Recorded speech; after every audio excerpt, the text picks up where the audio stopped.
Какво ще се случи с лихвения процент по ипотечните кредити? Към момента няма потвърдена информация никъде, просто защото методологията, по която ще се изчисляват лихвите, не е ясна. Единствената информация, която имаме от БНБ, е следната. Ако договореният лихвен процент е фиксиран, банката следва да продължи да прилага фиксиран лихвен процент след приемане на еврото.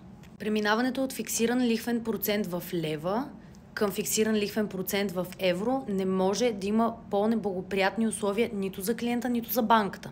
Ако договореният лихвен процент е променлив, той ще бъде преобразуван по методика, която гарантира, че резултатното лихвено плащане в евро е еквивалентно на това в лева към датата на извършване на конвертирането. Това означава, че трябва да се запазят всички условия по договора и просто да се смени валутата от лева в евро.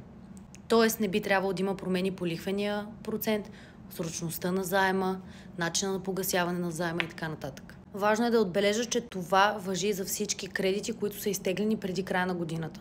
След края на годината, за съжаление, все още нямаме информация как ще се формират лихвите, как ще се формират условията, но всичко, което изброих до момента, важи за кредити, които са теглени преди въвеждане на еврото. Смятам, че е важно да кажа, че не съм кредитен консултант и не се занимавам пряко с ипотеки, лихви и така нататък, но всичката информация, която ви предоставих в това видео, я получих от хората, които специализират и са кредитни консултанти, с които аз работя.